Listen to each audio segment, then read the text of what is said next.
Hello students, कैसे हैं आप सभी लोग। उम्मीद करता हूँ सभी अच्छे होंगे।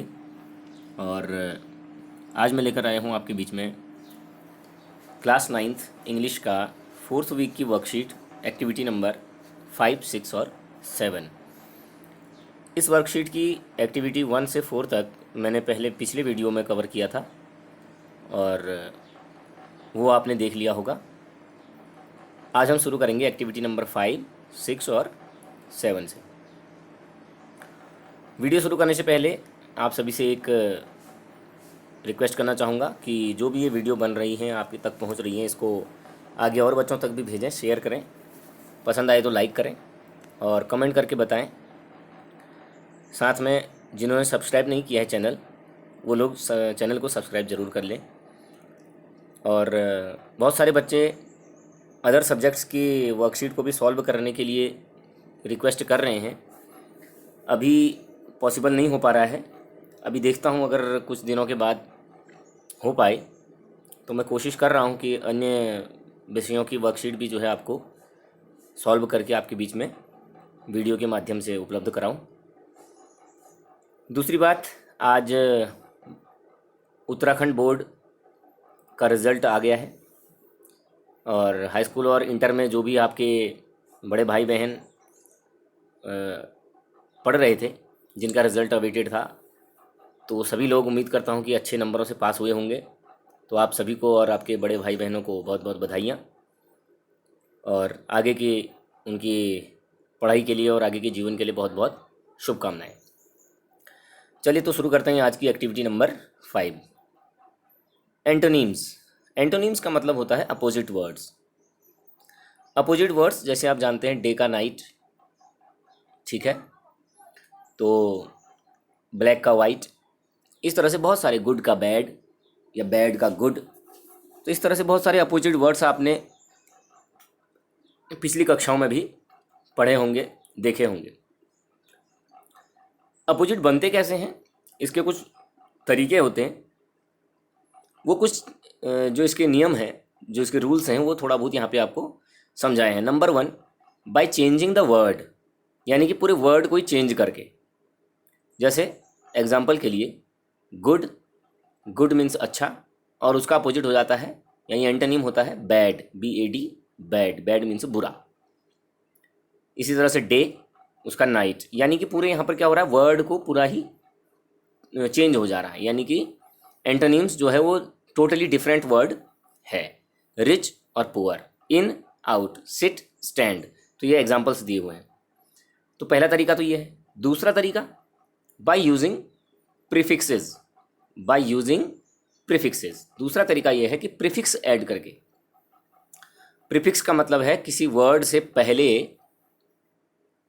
कुछ किसी छोटे वर्ड को लगा देना। कुछ प्रीफिक्स होते हैं और कुछ सफिक्स होते हैं। सफिक्स का मतलब होता है वर्ड के बाद किसी वर्ड के पीछे से लगा देना किसी चीज़ को, किसी वर्ड को। और प्रीफिक्स का मतलब होता है किसी वर्ड के पहले कोई छोटा वर्ड ऐड करके एक नया वर्ड बना देना। तो ये होते हैं प्रीफिक्स। तो जैसे पहला, डिस, एक प्रीफिक्स है डिस। डिस मीन्स क्या होता है, यहाँ पे दे रखा है ये सेकंड वाले नंबर में।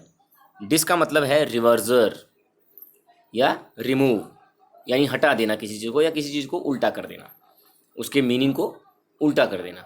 फॉर एग्जांपल, एग्री, एग्री का अगर एंटोनिम्स बनाना होगा तो एंटोनिम होगा उसका डिसएग्री, ये दे रखा है डिसएग्री। ऑनेस्ट का डिसऑनेस्ट, लाइक डिसलाइक, ओबे डिसओबे। तो यहाँ पे क्या हो रहा है, यहाँ पे डिस एक प्रीफिक्स है जो कि इन वर्ड्स के आगे से लगा करके उन वर्ड्स का एंटोनिम बन जा रहा है। आप समझ रहे हैं। जैसे अग्री एक वर्ड है, अग्री मीन्स होना, अग्री मीन्स होता है कि सहमत होना, उसका अपोजिट वर्ड हो गया डिसअग्री, यानी कि सहमत नहीं होना, ठीक है। इसी तरह से इसका सेकंड है इम, IM, इम। इम का मीन्स भी है not. For example, balance, word है बैलेंस, तो बैलेंस का opposite imbalance. Mature, immature, mobile immobile, pure impure. तो इस तरह से ये इम वर्ड से भी जो अपोजिट्स बनते हैं, एंटोनिम्स बनते हैं, वो यहाँ पे शो किए हुए हैं। थर्ड है मिस। मिस का मीन्स भी है नॉट, यानी कि नहीं। जैसे एग्जाम्पल के लिए match, match mismatch, understanding misunderstanding. तो अंडरस्टैंडिंग के आगे से मिस वर्ड लगा करके उसका एंटोनिम बन गया। इसी तरह से है आपका अगला है इन, आई एन, इन। इन का मीन्स भी है not. For example complete incomplete, formal informal, active inactive, justice injustice. तो ये बहुत सारे वर्ड्स इसके फॉर एग्जाम्पल यहाँ पे दिए हुए हैं, ये सारे। उसके बाद 5वें नंबर पर आता है un, U N, un. Un means भी होता है नॉट, या उसका जो नेगेटिव हमको इफेक्ट देता है, किसी वर्ड का नेगेटिव हमको मीनिंग देता है, या रिमूव करना या रिवर्स करना, यानी कि उसके मीनिंग को पलट देना या उसके मीनिंग को टोटली उल्टा कर देना। जैसे happy unhappy, kind unkind, able unable, necessary unnecessary. तो ये वर्ड्स आपने पहले भी सुने होंगे। हैप्पी अनहैप्पी भी सुना होगा और अनकाइंड भी सुना होगा। अनेबल तो सुना ही होगा, अनेबल का यूज़ भी करते होंगे। कई बार एप्लीकेशन लिखते हैं तो वहाँ पे आप जनरली ये लिख देते हैं I am unable to attend the school. तो अनेबल का मतलब क्या है कि मैं एबल मीन्स किसी काम में समर्थ होना और सक्षम होना, और अनेबल का मतलब है कि मैं उसमें सक्षम नहीं हूँ उस काम को करने के लिए। तो उसका टोटली अपोजिट हो जाता है, यानी कि एंटोनिम बन जाता है। अब देखते हैं हमको इसमें करना क्या है। Now make opposite of the following words. नीचे जो ये वर्ड्स दिए हैं इनके अपोजिट आपको बनाने हैं। जैसे कोल्ड है, अब कोल्ड का क्या होगा, कोल्ड के लिए टोटली हमको इसका वर्ड ही अलग चेंज होना है पूरा। इसका जो अपोजिट होता है वो टोटल अलग वर्ड होता है, डिफरेंट वर्ड होता है। यानी कि कोल्ड का होता है हॉट, इसमें कोई भी प्रीफिक्स नहीं ऐड करना है। ब्लैक का भी होता है वाइट, इसमें भी कोई प्रीफिक्स ऐड नहीं करना है। थर्ड वर्ड है कॉमन, COMMON, कॉमन। कॉमन के लिए आप लिख सकते हैं अनकॉमन, UN इसमें प्रीफिक्स लगा के अनकॉमन। या फिर अगर कॉमन का मतलब अगर सामान्य रूप से लिया जाए तो इसका एंटोनिम इंडिविजुअल भी आप इसको कर सकते हैं, इंडिविजुअल। फिलहाल आप इसमें UN लगा के अनकॉमन इसको कर सकते हैं। एक्यूरेट, एक्यूरेट यानी सटीक, इसका हो जाता है इनएक्यूरेट, IN लगा के इसके आगे से IN सफिक्स प्रीफिक्स लग जाएगा।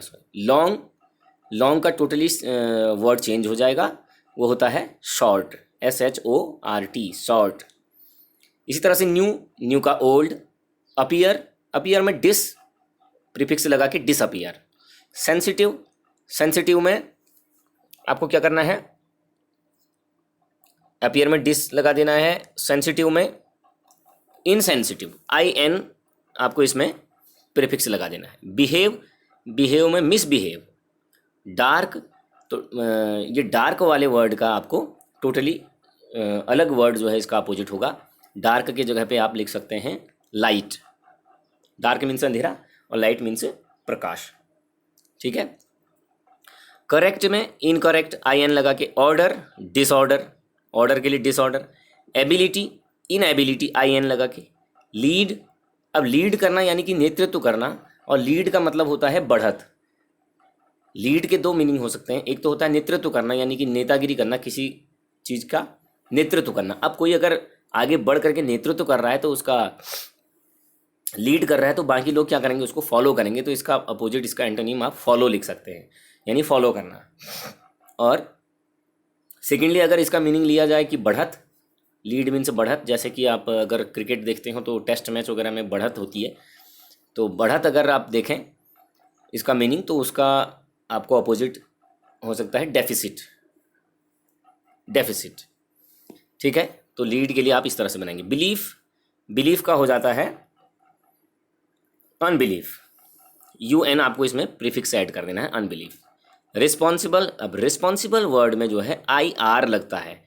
क्या लगता है, IR, IR इसमें इररिस्पॉन्सिबल इसमें जो है आपको लगाना पड़ेगा। IR रिस्पॉन्सिबल से पहले IR, ठीक है। आई आर, फिर रिस्पॉन्सिबल की स्पेलिंग IRRESPONSIBLE, रिस्पॉन्सिबल यानी इररिस्पॉन्सिबल, गैर जिम्मेदार। पोलाइट का इम्पोलाइट, IM। क्रूअल, क्रूअल का हो जाता है काइंड, क्रूअल का क्या होगा, काइंड। और लॉयल का लॉयल, डिसलॉयल, लॉयल का डिसलॉयल।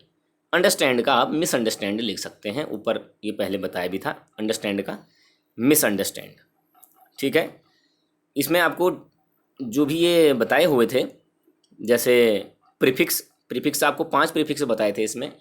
एक है डिस, एक था आई एम इम, एक है मिस, एक इन, एक अन, और एक प्रीफिक्स और इसमें आपका काम कर रहा है जो कि रिस्पॉन्सिबल के साथ लग रहा है, वो है IR यानी कि इर।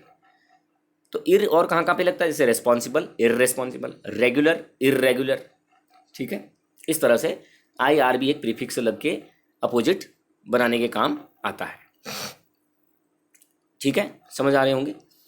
एक्टिविटी नंबर 6, ये है एडजेक्टिव। एडजेक्टिव क्या होता है, जनरली आप जानते हैं एडजेक्टिव का मतलब होता है जब कोई वर्ड किसी नाउन या प्रोनाउन की विशेषता बताता है, उसके बारे में कुछ एक्स्ट्रा इन्फॉर्मेशन हमको देता है, तो उसको कहते हैं हम adjective. An adjective is a word used to qualify a noun और अ प्रोनाउन। वो तो होता है एडजेक्टिव। जैसे कि गुड, हम बोलते हैं Ram is a good boy, तो Ram is a good boy में हम राम के बारे में एक्स्ट्रा जानकारी दे रहे हैं कि राम लड़का है, लेकिन कैसा लड़का है, गुड है, यानी कि अच्छा लड़का है। ठीक है ना, तो अच्छा जो गुड ये वर्ड है, ये क्या हो गया यहाँ पर, एडजेक्टिव हो गया, विशेषण। हिंदी में बोलते हैं विशेषण, यानी जो विशेषता बताता है। This is a black pen, ये एक काली पेन है। पेन तो है, पेन एक नाउन है, इस पेन के बारे में बताया जा रहा है कि ये पेन कैसी है, काली है, यानी कि ब्लैक। ठीक है, तो इस तरह से जो ये वर्ड्स होते हैं ये कहलाते हैं एडजेक्टिव। अब एडजेक्टिव की भी 3 डिग्रीज होती हैं। एडजेक्टिव की 3 डिग्रीज होती हैं, एक होती है पॉजिटिव डिग्री, दूसरी होती है कंपैरेटिव डिग्री, और थर्ड डिग्री होती है सुपरलेटिव डिग्री। यानी कि जब हम किसी वस्तु के बारे में या किसी व्यक्ति के बारे में या किसी नाउन या प्रोनाउन के बारे में कुछ और चीज़ बता रहे होते हैं, तो उसको हम 3 तरह से उनकी विशेषता को व्यक्त कर सकते हैं। एक तो हम सिंपली कह सकते हैं कि Ram is a good boy, कि राम एक अच्छा लड़का है। यहाँ पर तो हम राम के बारे में सिर्फ बात कर रहे हैं। अगर हमको 2 लोगों के बीच में बात करनी हो, अगर हमें किन्हीं 2 लोगों में से किसी एक को बताना हो कि हाँ ये अच्छा है, यानी कि हमको ये कहना है कि राम मोहन से अच्छा है। समझ रहे हैं, हमको अगर ये कहना है कि राम मोहन से अच्छा है, यानी राम और मोहन के बीच में हमको क्या करना है, कंपैरिजन करना है, तुलना करनी है।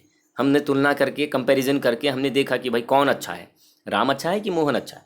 फिर हम कह रहे हैं कि हाँ राम अच्छा है मोहन से, राम मोहन से अच्छा है। तो इस बात को कहने के लिए हमको क्या, कैसे बोलना पड़ेगा, वहाँ पे हमें एडजेक्टिव जो है, अच्छा शब्द जो है एडजेक्टिव यानी गुड, उस गुड की जो बाकी की फॉर्म हैं उनमें से यूज़ करना पड़ेगा। यानी कि अब कौन सी फॉर्म आएगी, कंपैरेटिव डिग्री वाली फॉर्म आएगी। सिंपल जनरली हमको बोलना होगा कि राम अच्छा लड़का है, तो हम बोलेंगे Ram is a good boy. यहाँ पे कोई दूसरे के साथ उसकी तुलना नहीं हो रही। लेकिन अगर हमको राम और मोहन में से तुलना करके बताना है, कंपैरिजन करके बताना है कि कौन अच्छा है दोनों में, तो हम बोल रहे हैं कि भाई राम मोहन से अच्छा है, तो वहाँ पे हमको कंपैरेटिव डिग्री का यूज़ करना पड़ेगा। और कंपैरेटिव डिग्री जो होती है गुड की, गुड यानी एडजेक्टिव है, और गुड की कंपैरेटिव डिग्री होती है बेटर। क्या होती है, बेटर, BETTER, बेटर। तो वहाँ पे हम कैसे लिखेंगे, Ram is better than, THAN than Mohan. तो ये सेंटेंस ऐसे बनेगा कि Ram is better than Mohan, कि राम मोहन से अच्छा है। हमने 2 लोगों की तुलना की। अब अगर हम कहें भाई कि राम पूरी क्लास में सबसे अच्छा है, सबसे अच्छा, यानी उसके बाद फिर कोई उससे अच्छा है ही नहीं। एक पर्टिकुलर हम एक कम्युनिटी की बात कर रहे हैं, एक पर्टिकुलर हम एक उसकी एक लिमिट की बात कर रहे हैं कि इस लिमिटेशन के अंदर राम सबसे अच्छा है, यानी कि क्लासरूम के अंदर राम सबसे अच्छा है। तो वहाँ पे हमको कैसे बोलना पड़ेगा, वहाँ पे हम यूज़ करेंगे उस डिग्री की, यानी गुड, यानी कि बोल तो रहे हम सबसे अच्छा, तो वहाँ पे अच्छा जो वर्ड है यानी गुड, उस गुड की सुपरलेटिव डिग्री काम में आएगी। सुपरलेटिव डिग्री होती है गुड की बेस्ट। तो इन डिग्रीज को ऐसे याद किया जाता है, good better best, good better best, यानी कि बेस्ट उसकी सुपरलेटिव डिग्री हो गई। तो बेस्ट यानी सुपरलेटिव जो डिग्री होती है उसका यूज करने से पहले सदैव द आर्टिकल का यूज किया जाता है। आर्टिकल द, THE द लगाया जाता है। यानी कि हमको इस सेंटेंस को कैसे करना पड़ेगा, अगर हम कहें कि राम सबसे अच्छा लड़का है पूरी क्लास में, तो हमको उसे इस तरह से ट्रांसलेशन करना पड़ेगा। ध्यान से सुनिएगा, Ram is the best boy in the classroom. Ram is the best boy in the classroom. ठीक है, Ram is the best boy in the classroom, ऐसे हमको उसका इस सेंटेंस का ट्रांसलेशन करना होगा। तो उम्मीद कर रहा हूँ आपको ये समझ में आ रहा होगा कि एडजेक्टिव की 3 जो डिग्रीज होती हैं उनका कैसे यूज होता है। कुछ एग्जाम्पल्स आपको यहाँ पर दिए हुए हैं। Now study the following sentences carefully and see the use of correct degree of comparison. Comparison की करेक्ट डिग्री जो है उसका यूज करना है। राम इज टॉल, राम लंबा है, ये सिंपल सेंटेंस है तो इसके लिए पॉजिटिव डिग्री लगी है tall. He is a poor man, वो एक गरीब आदमी है। यहाँ पर भी हम किसी से ना तो उसकी तुलना कर रहे हैं और ना हम ये कह रहे हैं कि वो सबसे गरीब है, तो ये हम सिंपल उसके बारे में जनरल एक इन्फॉर्मेशन दे रहे हैं। थर्ड सेंटेंस देखिए, Sita is more beautiful than Sarla. Third वाले सेंटेंस को देखेंगे तो Sita is more beautiful than Sarla, यानी कि हम सीता और सरला दोनों में कंपैरिजन कर रहे हैं और फिर हम इस कंक्लूजन पर पहुंच रहे हैं कि सीता जो है वो सरला से ज़्यादा सुंदर है। तो यहाँ पे Sita is more beautiful than Sarla. अब देखिए कुछ एडजेक्टिव वर्ड्स ऐसे होते हैं जिनकी कोई भी डिग्रीज नहीं होती हैं, केवल एक ही डिग्री उनकी होती है, पॉजिटिव डिग्री में ही वो रहते हैं। तो उनकी कंपैरेटिव डिग्री और उनकी सुपरलेटिव डिग्री बनाने के लिए मोर और द मोस्ट का यूज़ किया जाता है। ध्यान से सुनिएगा किन वर्ड्स का यूज। अगर कुछ ऐसे वर्ड्स होते हैं जैसे कि एक ब्यूटीफुल यहाँ पे वर्ड आया, तो इस ब्यूटीफुल वर्ड की कोई ऐसी सेकंड डिग्री और थर्ड डिग्री इसकी नहीं होती, यानी कि कंपैरेटिव और सुपरलेटिव डिग्री नहीं होती है, यानी कि ब्यूटीफुलर और ब्यूटीफुलेस्ट ऐसा नहीं होता है। तो ब्यूटीफुल एक वर्ड है जिसकी तीनों डिग्री सेम रहती हैं, लेकिन अगर हमको इसको कंपैरेटिव डिग्री में इस्तेमाल करना है तो हमको इसके आगे मोर लगाना पड़ेगा, MORE, मोर, यानी सेकंड डिग्री में, कंपैरेटिव डिग्री में मोर ब्यूटीफुल हो जाएगा। और अगर इसी वर्ड को सुपरलेटिव डिग्री में इस्तेमाल करना होगा तो वो हो जाएगा द मोस्ट ब्यूटीफुल। आ रही बात समझ में? तो आगे देखिए अगला next example, he is inferior to you. He is inferior to you. He is the richest person in the village. Sita is the most beautiful girl in her class. यहाँ पे देखिए वही ब्यूटीफुल की जो मैंने बात की, ऊपर जो है थर्ड एग्जाम्पल में मोर ब्यूटीफुल आया और सिक्स्थ एग्जाम्पल में मोस्ट ब्यूटीफुल आया। और अगर सिंपल उसकी डिग्री कोई कहनी हो किसी के बारे में तो वहाँ पे खाली ब्यूटीफुल वर्ड आएगा। अब देखते हैं आगे इसमें, now fill in the blanks in the following sentences with the correct degree of comparison of adjectives given in the brackets. Bracket में जो एडजेक्टिव्स दिए हैं इनकी करेक्ट डिग्री को आपने इसमें फिल इन द ब्लैंक्स में भरना है। This box is dash dash dash than the other one. अब यहाँ पे देखिए देन आया है, और देन कब आता है? कंपैरेटिव डिग्री के बाद। ध्यान दीजिएगा, कंपैरेटिव डिग्री के बाद हमेशा देन, THAN का यूज होता है कि बाद। मैं बोल रहा हूँ कि कंपैरेटिव डिग्री के बाद, जस्ट बाद देन का यूज होता है, और सुपरलेटिव डिग्री के जस्ट पहले द का यूज होता है। तो यहाँ पे आप थोड़ा सा इसको क्लियर कर लीजिएगा अपने माइंड में। This box is heavier than the other one. Heavier हो जाएगा, क्या हो जाएगा? हैवियर। श्याम इज द, अब द आया है तो द के बाद क्या आएगा? रिचेस्ट आ जाएगा। रिच की थर्ड डिग्री यानी superlative degree richest. Shyam is the richest man in the village या इन माई विलेज। थर्ड है an aeroplane travels faster than a train. Faster, FAST fast, उसके पीछे ER लगा देंगे तो फास्टर उसका कंपैरेटिव बन जाएगा। A fox is cleverer than a crow. Cleverer, cleverer और क्लेवरेस्ट, इस तरह से इसका डिग्री बनती है। फिफ्थ है Mount Everest is the highest peak in the world. देखिए द लगा है तो उसके बाद सीधे नो डाउट यहाँ पे आपको क्या करना है, उसकी सुपरलेटिव डिग्री यानी कि highest, HIGHEST, highest peak in the world. Her condition is bad than before. अब बैड को लगाना है, देन बिफोर, अब देन आया है तो बैड की क्या लगेगी, कंपैरेटिव डिग्री लगेगी। और बैड की कंपैरेटिव डिग्री क्या होती है, हर condition is more bad than before, more bad, bad bad badder baddest ऐसा नहीं होता है, मोर बैड। अशोका वॉज, फिर देन आया है तो greater than most other kings of India, तो ग्रेटर आ जाएगा, ग्रेट ग्रेटर ग्रेटेस्ट, इस तरह से इसकी डिग्रीज बनती हैं। फिर एट्थ है this way is shorter than the other way. Shorter than लगा है तो बाद में तो आपको शॉर्टर कर देना है ER लगा के। Mumbai is the biggest city in India, biggest बना देना है। Rita is the oldest of the 3 daughters, oldest हो जाना है। Some boys in the class are taller than Hari, taller, अब देन हरी आए यानी हरी से कुछ बड़े हैं, लंबे हैं, तो हरी के साथ उनकी कंपैरिजन हो रही, तो देन हरी यानी कि taller than Hari.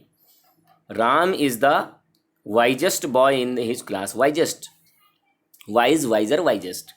My father is an honest man, यहाँ पे सिंपल है, यहाँ पर किसी से ना डिग्री कंपैरिजन हो रही है और ना ही यहाँ पे उसको जो है सबसे अधिक ऑनेस्ट बताया जा रहा है, सीधे बोला जा रहा है कि my father is an honest man.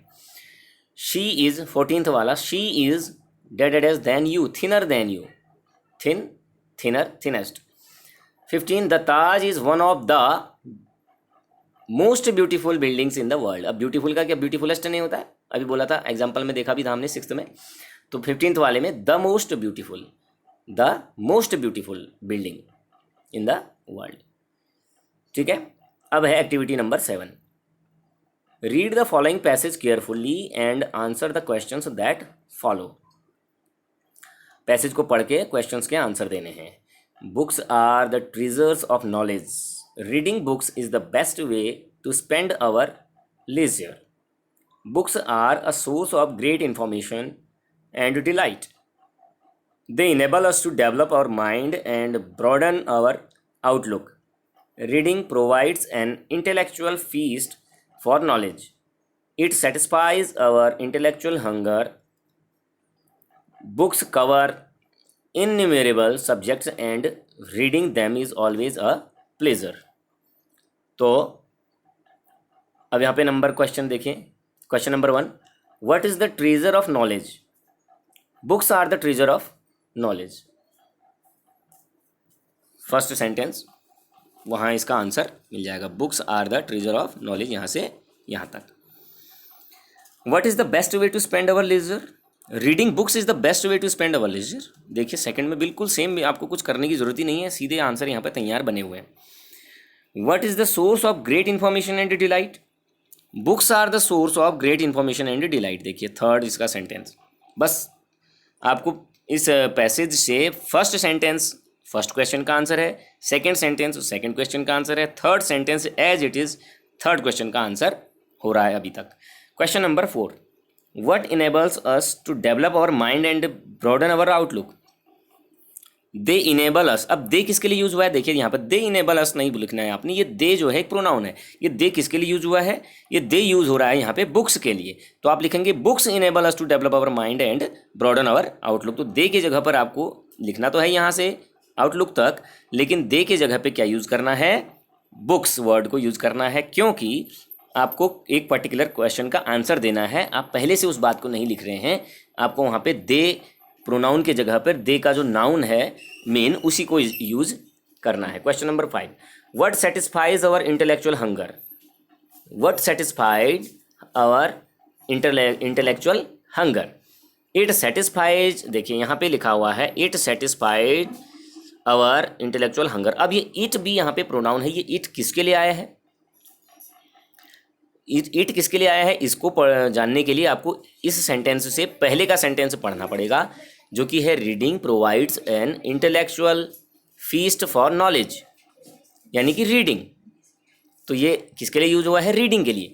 तो रीडिंग यहाँ पे एज अ जेरेंड यूज हुआ है, रीडिंग वैसे होती है वर्ब, लेकिन यहाँ पर रीडिंग को एज ए जेरेंड यूज़ किया गया है, क्योंकि रीड के पीछे आईएनजी फॉर्म जो लगा के कभी कभार वर्ब को जब आईएनजी लगा के एज ए नाउन यूज़ किया जाता है तो उसे बोलते हैं जेरेंड फॉर्म। ये अभी आप को बाद में कभी इसके बारे में बताऊंगा डिटेल से किसी वीडियो में।